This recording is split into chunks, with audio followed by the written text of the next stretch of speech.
glorify your powerful name for this another wonderful day. I ask pardon, apology, forgiveness for all our transgressions and trespasses. Father, I pray for our benefactors, donors, supporters, advertisers, the people who work with me on this ministry. I pray, Father, for their blessings, enlightenment, prosperity.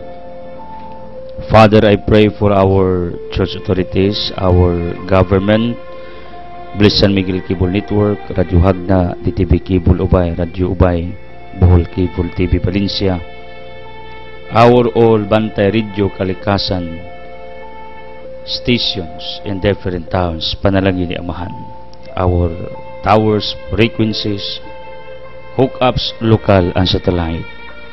Father, I pray that you may bless our staff management with Boss John Daniel and the Board of Directors, with Boss Ligaya and their businesses, with the GD Kaligan Foundation Incorporated. Bless our dreams, plans, activities, projects, businesses. Bless my loved ones, Alma and Tia, and the rest of the people behind of what I am doing. Panalangin sila, Amahan. Father, I pray ng tanan nga nagtanaw sa telebisyon, nagsunod sa radyo, sa internet, sa pamantalaan, can feel your healing presence sulod sa ilang kasing-kasing.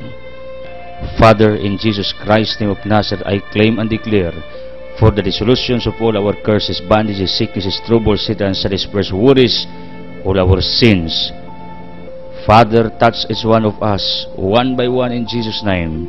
Labi na sakit sa utok, sa ulo, sa mata, sa lungpaba, sa liho, kasing-kasing, sa atay, sa baga, sa kidney, reproductive organ, tissues, muscles, sa bukog, sa pali, sa dugo, chemical imbalance, immune system, nervous system, head to foot. Father, please redeem, restore, including those who are paralyzed, disabled, those who have internal and physical paralysis. Father, please restore. Veni Sanctis Spiritus, come Holy Spirit, empower us, enlighten us, comfort us, shower your wisdom to each one of us. Santa Maria, San Jose, pray for us. San Miguel Sagabal, San Rafael, Silte, Baracajil, Riel, protect us. Jose Maria Escriba, Tamas, Diaconis Agustin, Padre Pio, Saint Teresa of Calcutta, Saint Teresa of San Jesus, Obane, San Roque, San Vicente Ferez, Wagi Santa Ana, Anthony Padua, San Jerome de la Cruz, San Pedro Calungsod, San Lorenzo Ruiz, Teofilo Camumot, Forus Batik Pitong, Paul Anthony, all saints, Barabos, Blizzard, our relatives in heaven, loved ones in heaven, please be with us, pray for us. In Jesus' name, Amen. Ang atong Ebanghelyo karong adlaw sumala ni San Lucas Kapitulo 21, 29, ngadto ug 33. Ang pagtulunan gikan sa kahoyng igira.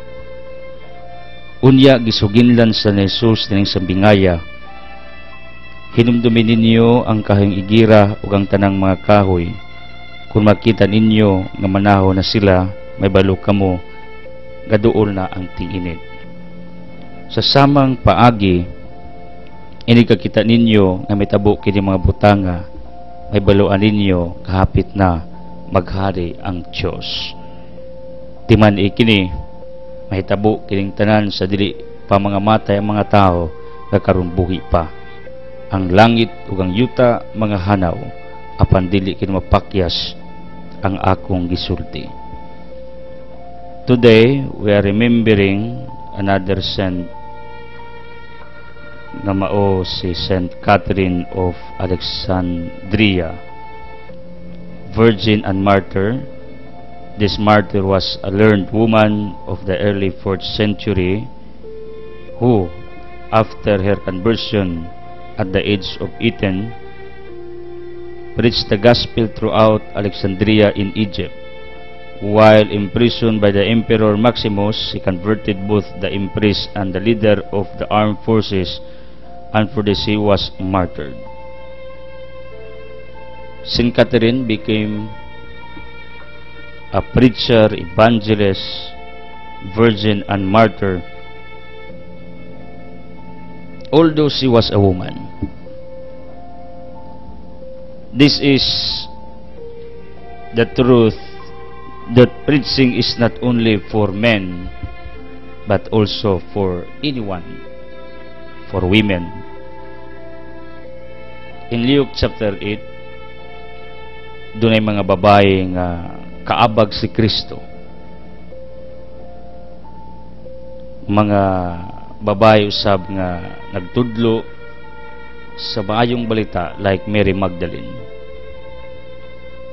Usa kini kanindot nga painumdum sa matag usa kanato nga kini ding pagmantala sa mayong balita wa ni magagad og unsay imong gender, kundili kung willing ka nga mapaambit ni Kristo ngadto sa uban. Whoever you are, wherever you are, what is your disposition, status in life, what is your gender, it does not matter. What is important, you have the heart to speak, to tell other people about our God. In Matthew chapter 10 it says, kung ninyo ko ikaulaw, ikaulaw sa bunako at ubangan sa akong amahan. And you know what? There are many instances of our lives that we are ashamed in telling other people about Jesus Christ. Why? Tungod kay we're afraid, we have this fear to be misunderstood, that there is something wrong in our minds. Nalisuag pangisip ba? That's the reason why we are hesitant to tell other people about our God. But you know what, my dear people? Jesus admonished us when He was here on earth. Nakadtong mga tao nga maulaw mag-iskot siyang pangalan during the judgment day at the judgment arena, Hebrews 9:37. The same consequence will happen to this person. Ikaulaw na si Kristo, yung si Kristo pag-abot sukmanan, ikaulaw sa nako ng tawhana sa akong amahan. Munang the legacy of Saint Catherine encourages, inspires us, reminds us to become vocal in speaking who is God. Ug ang pinakadindot nga mayong balita nga imong ipaambit sa imong sikataw, whoever you are, not necessarily nga muskwila gyud ka para mahimo kang magwawali, mag full time ka, mukuha kag oras sa media, magpari ka, magmadre ka, magministro ka, magpastor ka. No, not necessarily. Ang pinakanindot ka paagi sa pagpaambit ni Kristo, whoever you are, kanang imong experience tungod sa iya. Your intimate closeness to God produce different experiences, nagresulta, nagbunga og kasiklasing mga kasinatian. Ug kanang maong kasinatian mo ni dapat ninyong ipaambit unsa sa kaayo sa imong kinabuhi. There's no wrong of testifying with all your experiences with God. In order other people will be attracted to your own God, to your God that you are serving, that you are believing. Muling akong agda ninyo, be vocal of your experiences. Just testify the goodness of God in your individual life. And that is the best preaching that you can do, whoever you are. Saint Catherine, iampo me to become like you. Very vocal. You became a martyr in preaching the gospel. Pray for us, for our healing, enlightenment, conversion, in Jesus' name. Amen. Hallelujah. Power line for today. Here's to the crazy ones, the misfits, the rebels, the troublemakers, the round pigs in the square holes, the ones who see things differently. They are not fan of rules, and they have no respect for the status quo. You can quote them, disagree with them, glorify or vilify them. About the only thing you can do is ignore them, because they change things. depose the human race forward, and while some may see them as the crazy ones, we see genius, because the people who are crazy enough to think they can change the world are the ones who do, according to Steve Jobs, author for our power line for today. Mingon si Steve Jobs, dagan kaayong mga dautan, mga rebilde, mga troublemakers, dunay mga gi-consider nga mga di normal ang pangisip, ning tan-aw sa mga butang nga dili ordinaryo, they say things differently, di sila malipay og mga lagda. You know what? Ningon si Steve Jobs, pwede nga muuyon kanila, pwede sa musupak kanila.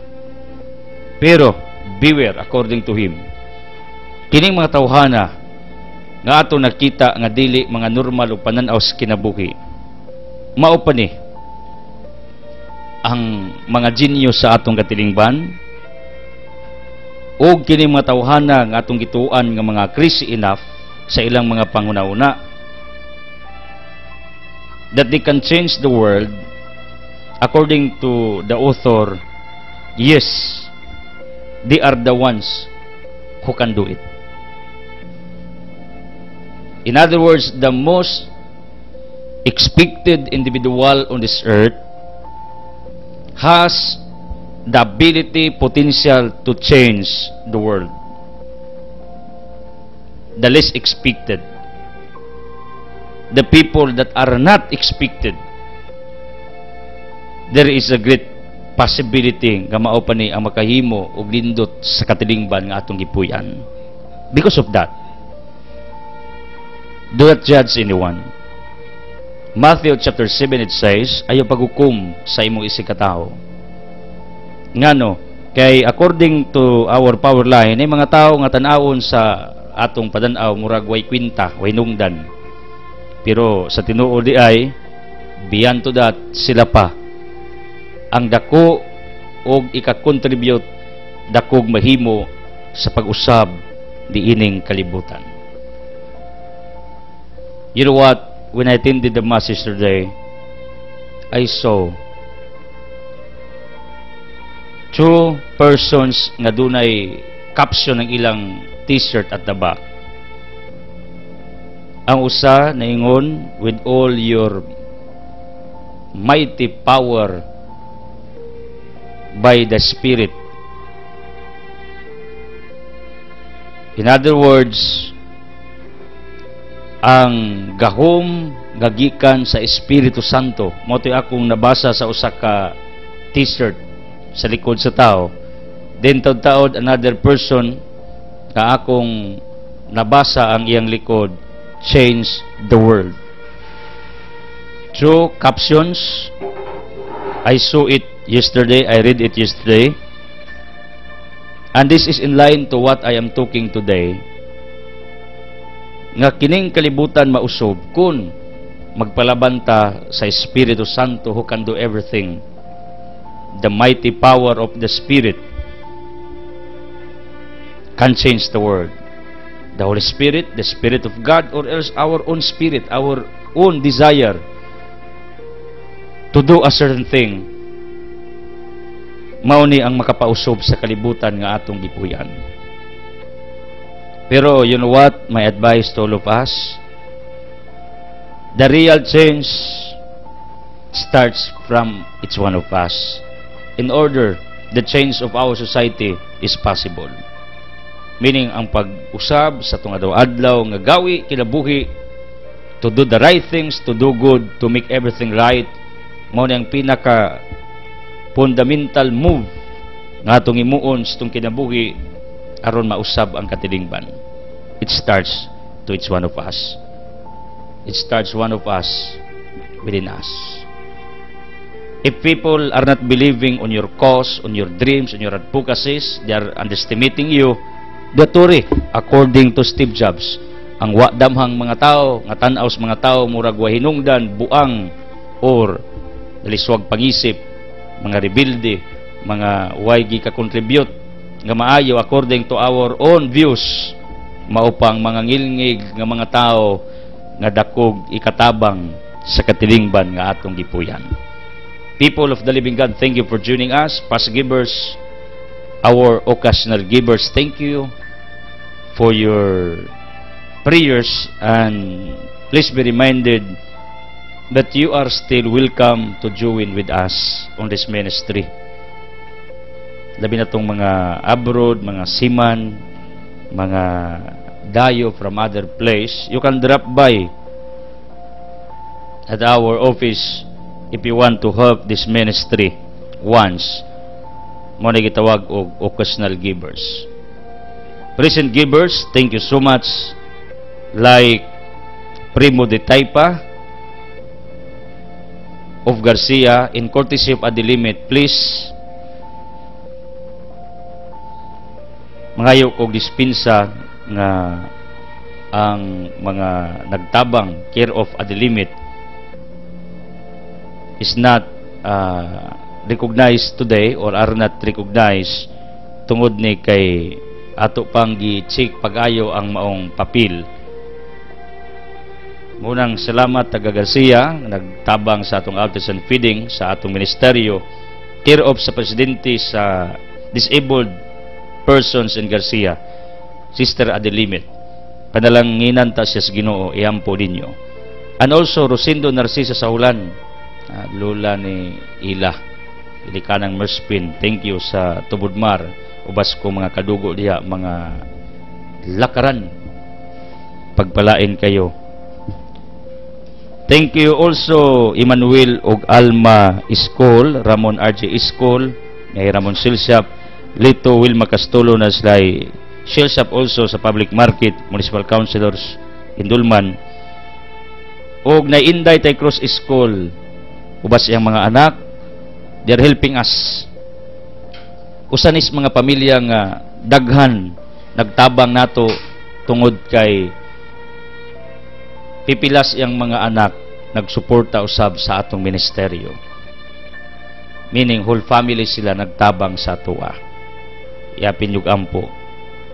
Nanislay dakong kaumahan ang himuong examples para mabuhi ang tao. Father Bert o kumaring Injing Stephen Galnido o Madam Mildred o Ramel Bitangkor na sa apartment sa Tabahan, Groceries Abu Natasha Products, nasa unit subdivisions Giwang, inquire alang sa maong mga services diha ni sa Tabahan Gindulman. Kanang nay Abu Natasha, if you want to help me, pwede sa adto ninyo i-drop sa iyaha kay tapad lang ni highway. And also Robert Cleophila Badan of Bunga Ilaya, silingan mo edita. Salamat ninyo taga Bunga Ilaya sa inyong pagpa-appeals kuha sa inyong mga kaliukan. Dudong Lukring Baybay o Maria, ubas mga mukoy ubahi Brañedo, Manuel Elnacang, in course Bibilecciones, Pili Cabusio, in course Adilimit, Isidra Jerome Tumakin, Dablo, family of Kalipay Ngog City, Mimi sa Torino, tapad ni Crisons nga maoy nag-andam sa atong Pax Goods, maoy nagpailawom sa atong pagpangandam sa atong duha ka activities today to be done in Cantaob, Sirabulyones, our neighboring town, feeding at the same time outreach, giving goods to the people. Munang salamat Krison, silingang Daboy. Arnold Rosaldusan as the vitamin spray, if you want their services, Nanis Garcia Elementary School. Tony Nura Galbi, Burger Store, Don Galarion, sangay nimo Don Adonis, Arabaka, Estelia Asibo o Turalba Sisters, pagpalain kayo. And our GD donors, lipay ta kay nagbalik na puning-uban o tabang sa ato para sa mga kabataan o mga kapuspalad, like Daboy Vincendido, Mila Rico Acebes, Lina Yap, Dudong Dulce Palse sa fotografiya hagna atong usanis higala nato. We ba how many years mao ni nag-prepare, nag-andam sa atong coverage sa akong mga activities kaniadto, yagi Honors TV, mao tay gikuag pattern nga pwede diyan sa activity i-on air sa tong lokal nga network, and it was done. Ug gani we are now expanding so much using local and satellite media. Mildred Aguilar, salamat. Bispre ning Agaw Chupi. O Lucrecia Madira, Angela Cagas, Lauriana Sahol, Calixta Ulayer, Incorsi Pascabunok, and Bird Injing Stephen Galinido. Naghatag nato ni para sa atong outreach niya. Daghan naghatag, pero ang listahan, ang ilang pangalan, wa pa sa ako makamot at this moment, kaya ato pang gi-check gikan sa Garcia.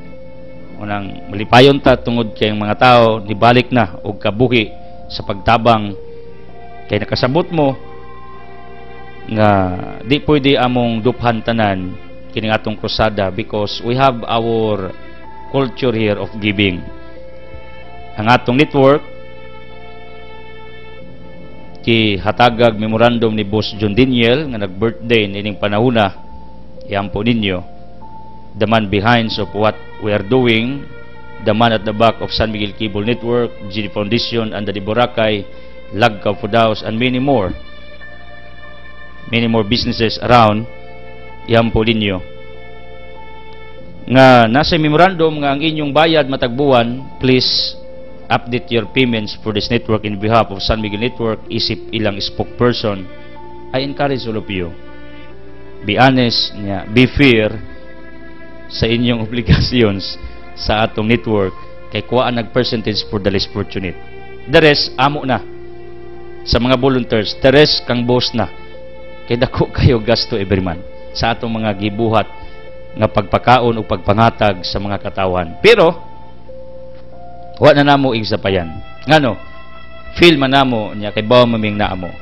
Andam, willing, tagana, nga motabang. In fact, some people magpadadirig mga goods bugas kaya nakasabot sila nga dapat di ay magtinabangay, mag-inunungay sa kasakit o kalipay. You got my point? Boss John Daniel invites all of you to pray for him. Then di man pwede tanagdahon ako mo apil ngadto si Rebulyones. I-apil na mig ampo ninyo tungod kay we select only few individuals to be with us. Reason, risky, sakyanan niya, ug daghan tag kuyog, mas lisdan ko tungod kay daghan ko og atimanon. Mao nang naanad ako sa akong mga kauban, the closest people in our foundation. Kami mokalit mig abot sa lugar with our group. Mao nang paspas ang atong mga activities. Ang ako tabang lang mo, pagampo, suporta, financial or goods niya inyong kanunay nga faithfulness, loyalty mo'y atong gi apas ni ini ng atong krusada, ng atong ministeryo. Daghan mo og kagayunan nga makapaabot og tabang sa mga naas kalisdanan, ipaagi ninyo sa amua.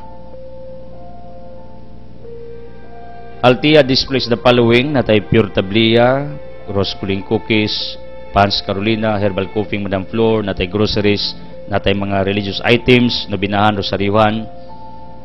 We have also litson manok nga ang lasa murag Bisaya, murara daw lasang Bisaya. Kaya di mo ginabisaya atong gigamit. Magkakaon mo Bisayang litson, pag magpalitson mo Bisaya, mo litson miyana, na mo Bisaya. O pwede po inyong ihatag ng ubang Bisaya ninyo. Then, ulos baboy, kami lamang ang pwede mo litson na. Litson ulong baboy, pato, pabo, limpo. Pwede mimuluto inyong materials, kami rebahala. Keep praying for what we are doing, atong panginabuhian, para mabalance ng atong kinabuhi. And advisory from San Miguel Cable Network, ingon si Tonton, nga dunay problema gamay ang atong fiber optic cable padong sa ubay tungod kay dunay kahoy na tumba tungod itong nasinating bagyo si Marcy. Unang tingala-tingali ang atong mga followers o listeners sa ubay nga wa tay signal didto tungod ni sa maong kakulian. So mao ni nya, thank you sa mga nag-tune in like Bilyong Motor Parts, Romsey Cry Goods, DQ Restaurant, Bibileksionis, mga Ortiz dia, Montiri, tanang mga negosyante ha, mga nagtinda na mga radyo, isdaan, salamat. Kaning mga tigtahig sapatos here sa highway area, gapatingog nato. Ang Altia tapan ni Siliakay Vulcanizing Shop sa lugar ni Nayansang Luren. Unya, yapin yung ampo sinaylo sa Sibis, condolences again, Tay Marcelo Abosyan family, o Gaywan Kasukot, o coming soon, Carlosa Chicken Barbecue, anha des ilang residence, dinera do studio, dia sa second floor, naslay kaming restaurant dia, unlimited rice, sila sad maoy nagdumala sa Paraiso Rock Resort, ang kaning Delilah, nanas ilang pamilya. Unang, please be aware for what we are promoting every now and then para ma-update mo sa mga kabaguhan sa itong palibot. O salamat sa mga nag-ampo, nagsuporta o sa tanan nga nag-tune in. May the blessings of the Almighty Father be upon to all of you. Speaking of our gospel, this is all about sa gipahayag ni Kristo about sa kahing igira. Nga ang kahing igira pag manahon na, meaning tinginit na. Tungod kay salain manggong dapit, dunay kasi klaseng season sa ilang weather condition na ay autumn, winter, spring, summer. Kining panahon gani nga manahon na ang kahoy, meaning summer season sa ilang kinabuhi, sa ilang dapit, sa ilang katilingban, mudaghan na ang mga dahon, tinginit na. Ingan ni baya ang kinabuhi sa tao? We have different seasons sa atong kinabuhi. We have our winter season, ting bugnaw, ting laayos kinabuhi. Kanang di kakaliho kay bugnaw good. Magkulong lang ka, magtago, magbukot ning uban. Na freeze, na solidify ang iyang muscles. Mao ni panahon sa winter or snow season. Na sila'y gitawag nato og spring season, autumn, ting lagas, ting taktak, summer, ting gitib sa ilang mga tanom. Kita sad sa atong adlaw-adlaw nga kinabuhi, di ta naka-experience og only one season sa atong kinabuhi. Kining season nga summer, meaning ting bunga, ting dahon. This is what I mean sa atong kinabuhi, fruitful years of our lives, fruitful days, active season nato kay summer man, ting duwa, ting bakasyon. Dili ingana pirmi nga atong kinabuhi, nasay panahon nga mag-winter ta, panahon nga natay problema, natay kasakit, tamatyan ta, nawad ang tagana, nawad ang tagpaglaom. We want to stay alone. We want to hide. We don't want to do something that is the winter season of our lives. Our activities are done in summer, right? Most of our activities. That is the active moment sa kinabuhi, the active season. Winter, the paralyzed season of our lives. We don't want to move. We don't want to do something. Autumn, if not mistaken, tinglagas, mao ni ang mga tao nga dunay failures, frustrations, mga dropouts sa kinabuhi, mga downfalls, no achievements, no fulfillments of their plans and dreams. Kumbaga, napalpak na tagak, autumn ni. Makakita lamog kahoy during autumn season, kalitlag pangatagak ning mga kahoy, bunga, whatever, sanga or dahon.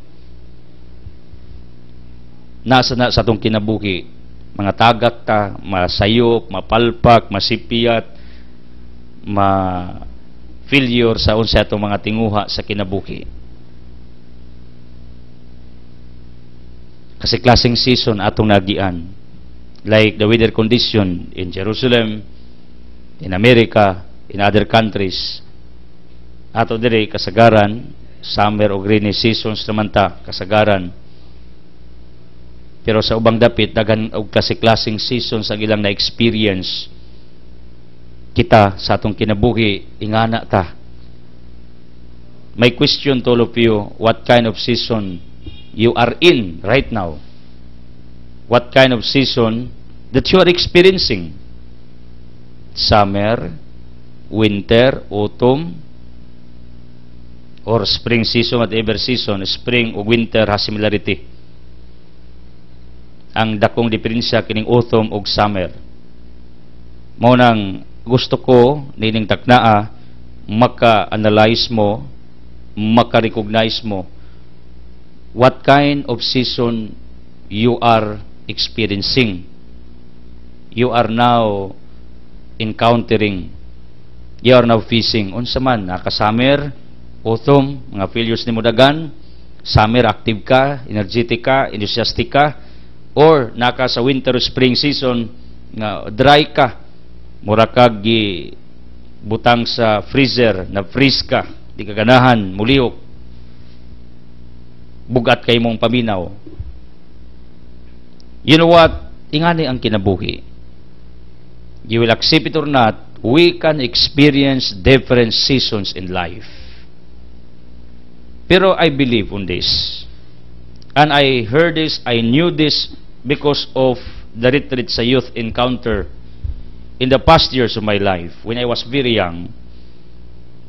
Namatod pa sa usas our speakers, you cannot appreciate the heat of the environment unless you can experience the cold condition. You cannot appreciate the coldness unless you experience the heat condition or hot atmosphere. In other words, di nimo ma-appreciate ang kalipay kung way kasakit. Di nimo ma-appreciate ang kasakit ug way kalipay. Di nimo ma-appreciate ang success kung way failures. Di ka ka-recognize og failures ug wa kay success. Mao ni ang kinabuhi, imong makita nga nakay kadaugan, ay kapakyasan, nakay kalipay, nakay kasakit. This is reality of our existence. Ang nindot, please be reminded for this proposition nga every season nga imong magian, you learn from it. You know how to deal with it. You know how to handle yourself toward these different seasons in your life. You know how to handle during winter or spring season. Kanang panahong dry ka ba? Luya, way lami imong kinabuhi. You know what? Ang pinaka big point ani during winter seasons tong kinabuhi, ikaw. Because winter season is reality. Nga may tabo ni kinabuhi, that is reality in other countries nga mag-winter yun, mag-spring yun, mag-uwag ice, mag-uwan og snow, mag-fogs. Normal na sa ila, season na sa ilang atmosphere, weather, condition. Ang mga tao dito nga nabaguhan mao tong way nahimo. Pero na may mga tao nga mogawas gihapon bisan ting snow, magbukot, magbutas, because they wanted to do something to become productive in the midst of this winter season. And I want you to come to this level of thinking. Nga panahon gali nga dry ka, nawad ang kagana, nawad ang kagpaglaom, nawad ang kagkadasig, please try to handle yourself toward the season of your individual life.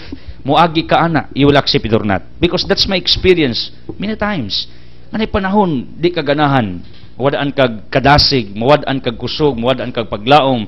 Times that you are questioning your existence and you are questioning God sa imong kinabuhi. If really He is alive, if really He is true or not. The important thing is you know how to handle, to manage yourself in the midst of this kind of season, winter season, dry season, cold season. You are paralyzed in that season sa imong kinabuhi, wa kay dahimo. Be productive although you are facing this kind of season, winter season of your life.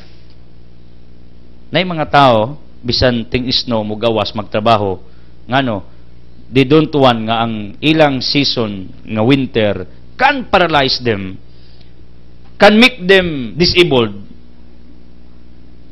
Wa na nila gimain kun ting isno, wa na nila tagda kun naay daghan diyang ice bugnang palibot, ang ilang dili na mo'y makababag sa ilang adlaw-adlaw nga routines, activities, trabaho, jobs. My point is clear. Don't make a certain season of your life to paralyze you, to intimidate you, to drag you down, to hold your hands, not to do something, because the real problem is not the season of your life. The real problem is you. If you know how to handle, if you know how to deal this kind of season, you will accept it or not, atong existence sa kalibutan, murata aning weather conditions, na winter, na summer, na autumn. We're talking about this because Jesus said, human sa ting laglag sa dahon, moabot nga ting gitib na. After autumn, there will be a summer season to come. After summer, there will be a winter season to come. Ingani ang pattern sa kinabuhi. Nay panahon, malaglag ta, muratag dahon, na field ta, na pakyas ta. Nya, if you want to see a certain tree, fig tree, that experience autumn season, kining usa ka fig tree, makita ninyo, mura ginagpatay, way dahon, way udlot. Dry kayo ang kahoy, nangatagak, naupaw, in other words, patay. Pero, listen to me, only by our naked eyes, ang makahoy nga naay winter season or autumn, pag dunay tinglagas, tingtaktak sa maong mga dahon, abi na tog patay na, using our naked eyes, sometimes makakita tag mga tao ani, either kita naka-experience nga giutom ta, or else nakakita tag mga tao sa tong palibot nga naka-experience og autumn season, namatiyan, napalpak, napilde, wa kadaog, na disgrasya, na sakit, na ospital. Kanang di maayong nitabo ba? Mura nagkahoy nga naka-experience og ting autumn season. Tanaw nato, wa na nang tawana hopeless. Kanang tawhana, wa na nay kwinta. Kanang tawhana, disabled na. Kanang tawhana, paralyzed na. Kanang tawhana, wa na chance. Based sa atong pananaw, mura nagkahoy nga naa sa autumn season, mura gyud patay. Pero sa tinuod lang, at the back of that, at the back or behind sa atong nakita, limited yun ang pananaw sa tao. Tungod kay, kung ato rang tanawon by our naked eyes, ang kahoy nga naa sa autumn season, you know what, my dear people, daw patay. Pero kung imong susihon sa likod, buhi. Sometimes, pananaw sa mga tao sa imo, mura po kagpatay. Hopeless. You're nothing. You can do nothing. You're down. Munang ubang mga tao magpalayo nimo. Munang ubang mga tao mubiya nimo. Munang mga tao nga motalikad nimo. Ngano tan-aw nila wa na kay gamit, wa na kay kwinta, wa na sila mapala, wa na sila makuha gikan nimo. Pero they are mistaken. And there are times that we are mistaken in our individual assessment toward our brothers and sisters around us, because we have this belief nga kanang tawhana murag wa na chance daw na. Pero ato ra ginang assessment, and probably ang tao sa nag-assess nato panog ma-feel ta natay problema, nagantos ta nga muratag tanom nga nas autumn season daw na ta. Pero limited ang atong pananaw, and their eyes are limited to see us. Tungod kay bisan sa pananaw sa tao, down ka, napalpa ka, natumba ka, na-frustrate ka, namatyan ka, nakaysakit, nakipag-antos, in the eyes of the living God, you are not yet dead. Di pakapatay.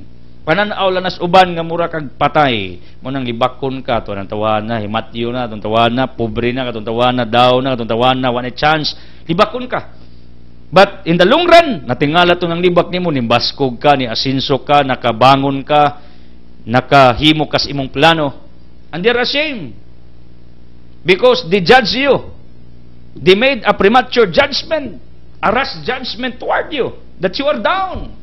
Kay mura kag kahoy nga nasa autumn season, patay. Wa na.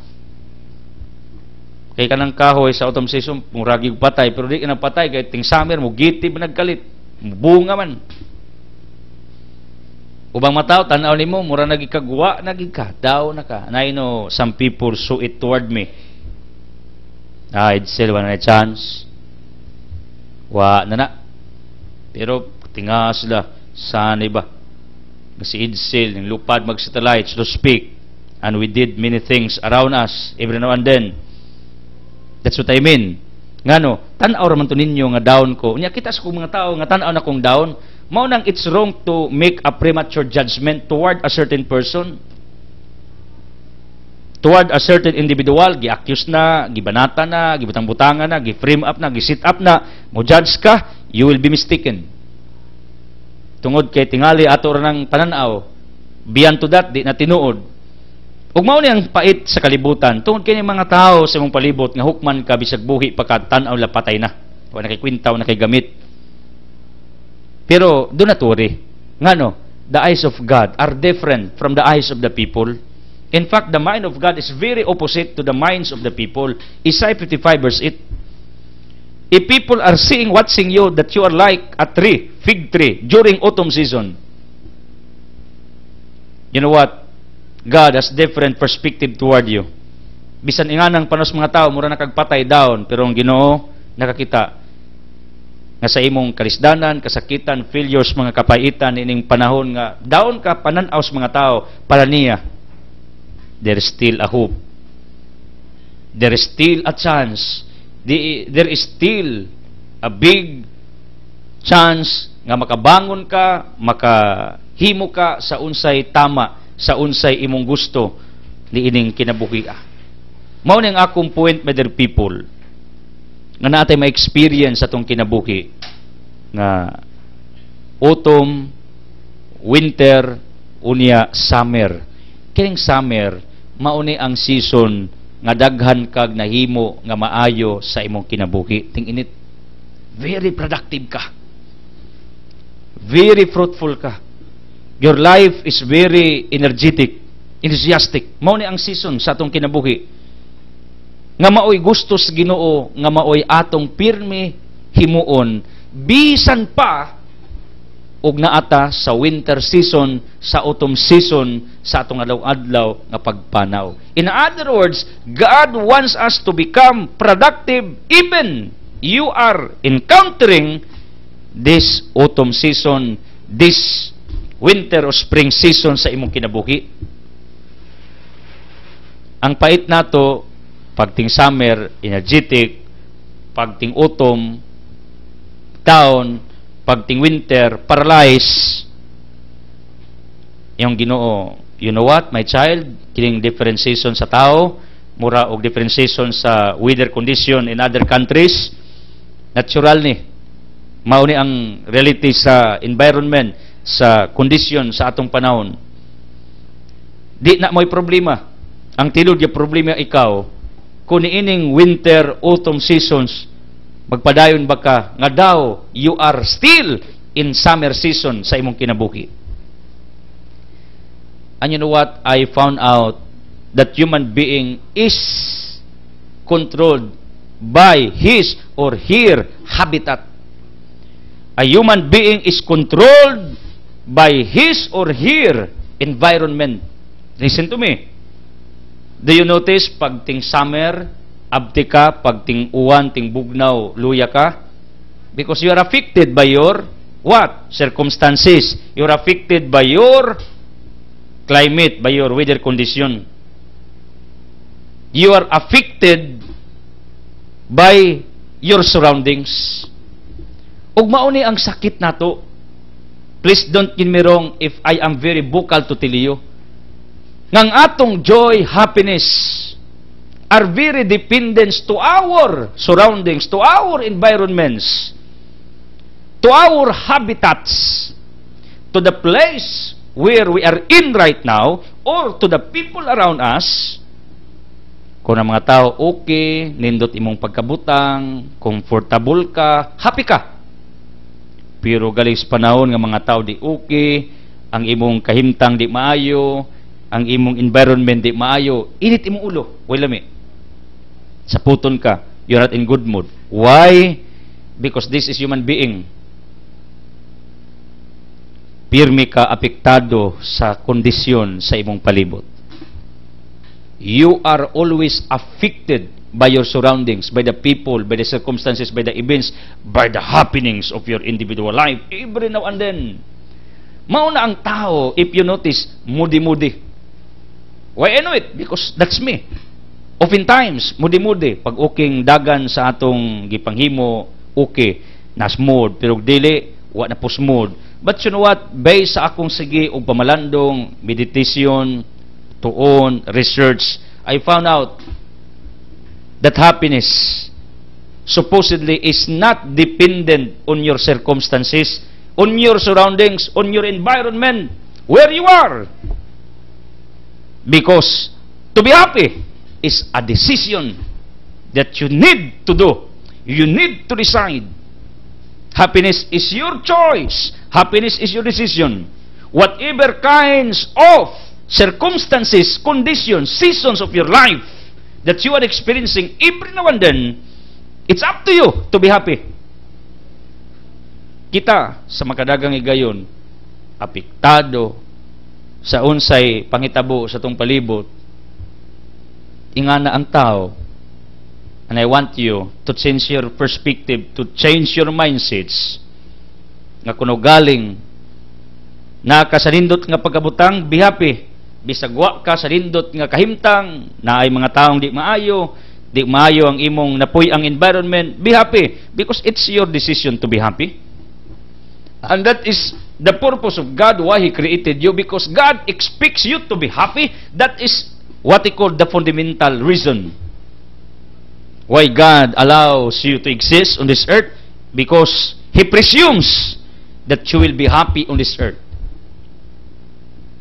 According to philosophy, the reason of man, why he strives, he works, he doubles his efforts, why he wants to achieve more things, because this person wants to be happy. That's the ultimate goal of individual. And you know what? At the back of our individual goal to be happy now and forever, that is the reason of God why He allowed you to be born. Because God trusts you to be happy. Nga magmalipayon ka. Mao na karon kundi ka happy, probably God is frustrated, or God is frustrated rather sa iyang pagtuo nga iya kang gipahimugso kay magmalipayon ka, magpuyo kang happy. Then kung ang imo rong kinabuhi wa kay tinguha nga magmalipayon, ang rason nga nung gigama kas Ginoo is not fulfilled in your individual life. Where you can find the scriptures nga gihatagan kas Ginoo kinabuhi para magmiserable, maguol, mabalaka, muhilak? No!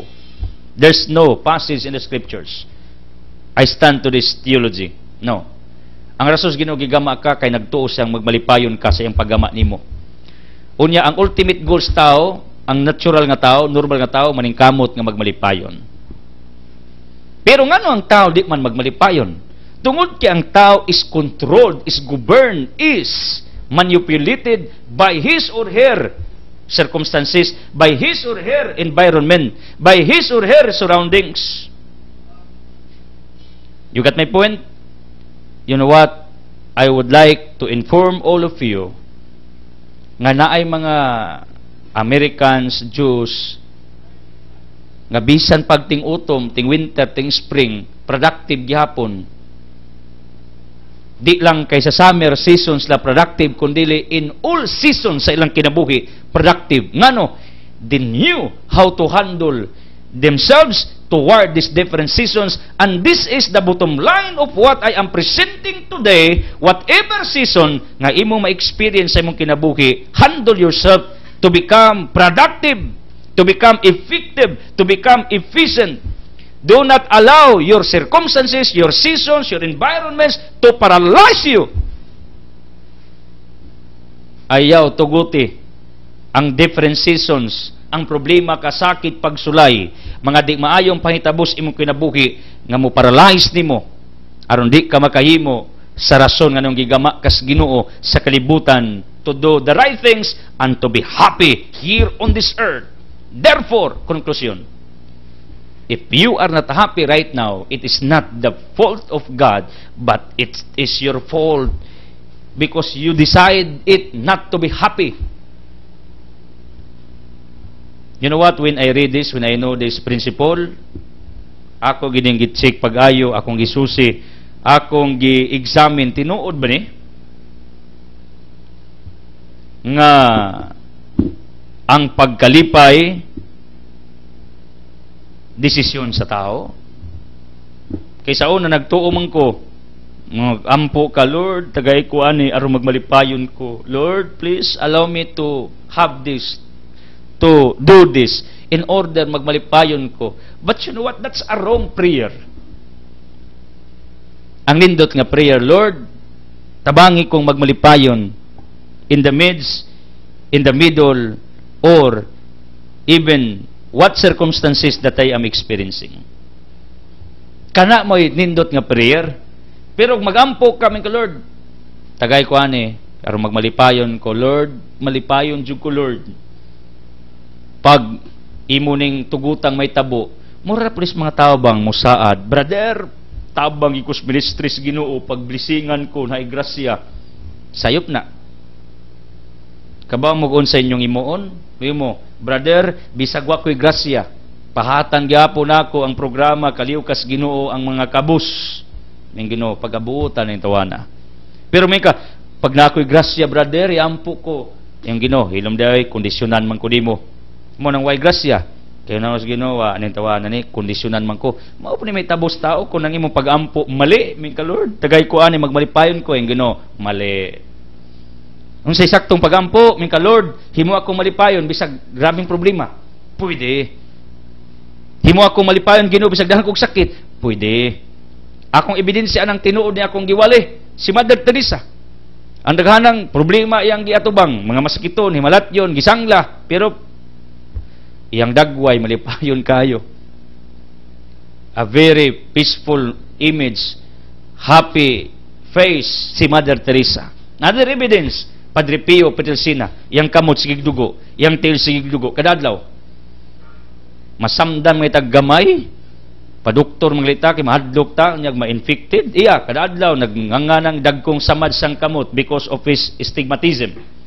He suffered it for how many years? But Padre Pio wrote or told his followers in the midst of his physical condition, in the midst of his physical sufferings, because there was already an acceptance of his heart, he was happy.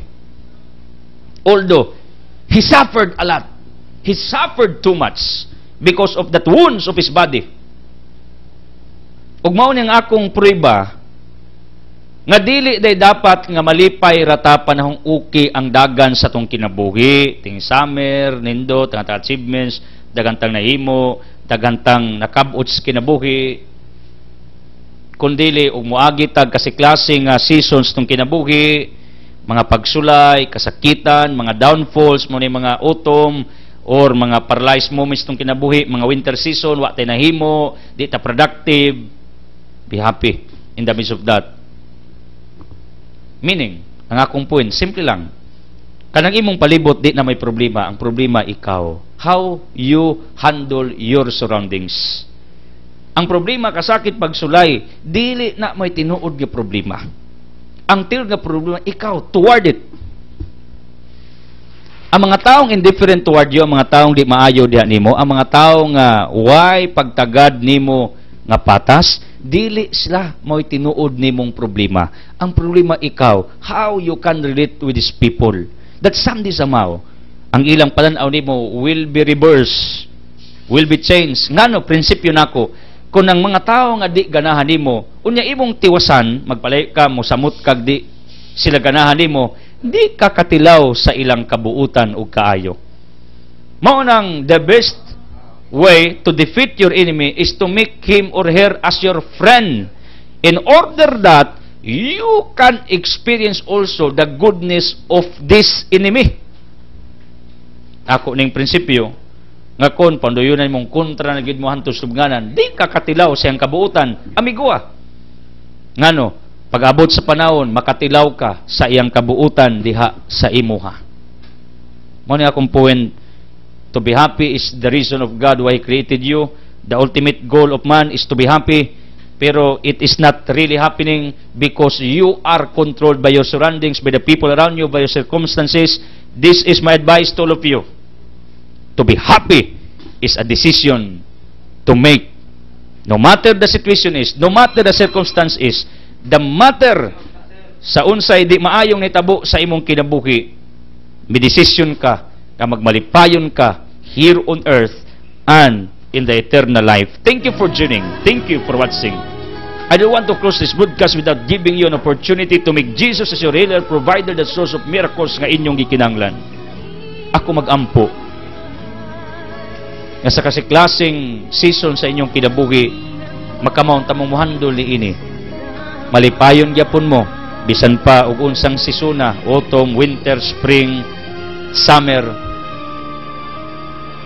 You know what, my dear people? It's up to us to handle in all the seasons. It's up to us to be happy, because real happiness can be achieved by a certain individual if he or she decides it to happen in his or in her life. As I declare healing, miracles, blessings, enlightenment in Jesus' name with the Holy Spirit, uban sa pagampo sa mahal nga Biring Maria, saan sa Anak, sa Espiritu Santo. Amen. The Word has been fired into it. God loves you.